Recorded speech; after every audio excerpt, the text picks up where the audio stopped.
Donald Trump was cruising down the sunny streets of Florida in a sleek black SUV. On his way to his favorite golf course, his mind was a whirlwind of thoughts, juggling the day's business meetings, critical decisions, and then anticipation of his upcoming game. But as his vehicle approached a bustling intersection, something unusual pulled his attention away from his thoughts.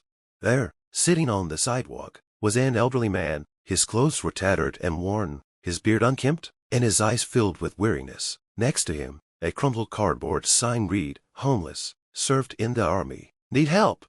Trump wasn't unfamiliar with scenes like this, but there was something about this man that struck a chord. As the light turned red and the SUV came to a halt, Trump's gaze lingered on the figure. The man's expression was quiet, resigned, as though he had stopped expecting kindness from the world. Unlike others in similar situations, the man wasn't shouting for help or waving his sign. He sat there silently, lost in thought, as the chaos of the city swirled around him. When the traffic light turned green, the driver glanced back, ready to proceed, but Trump hesitated, a sudden instinct urging him to act. Known for his bold decisions and his penchant for grand gestures, this moment felt different, intimate. "Ivan."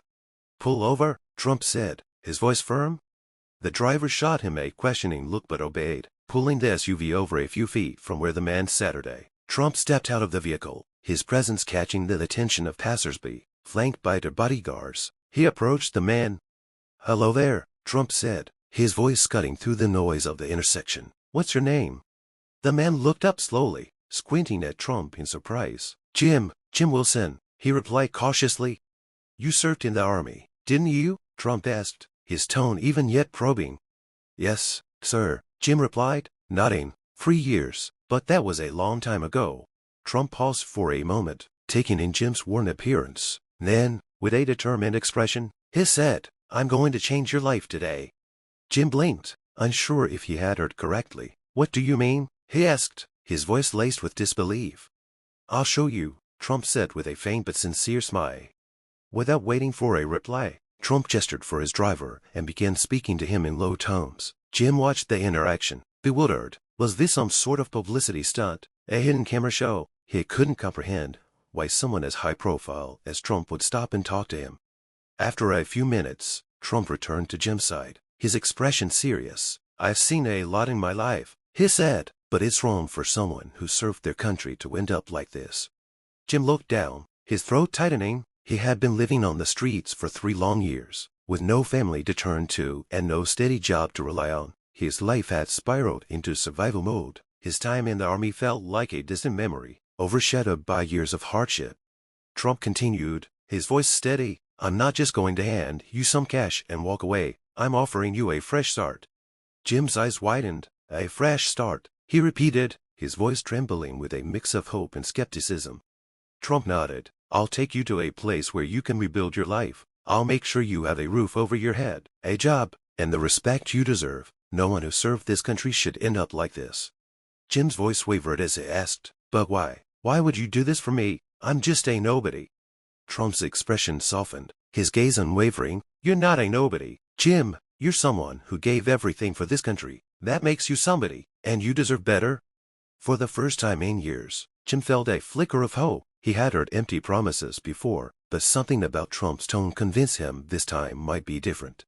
In the days that followed, Trump's promise began to take shape. Jim was taken to a shelter where he could stay temporarily, while plans for his long-term stability were set in motion. Through his extensive network, Trump secured a job for Jim as a janitor at a local business, a stepping stone toward regaining his independence.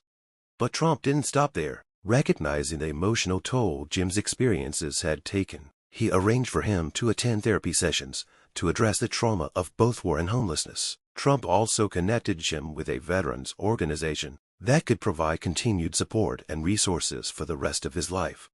Gradually, Jim began to rebuild. He worked diligently at his job, earning the respect and admiration of his coworkers. Though his life wasn't without challenges, it was a far cry from the despair he had endured on the streets.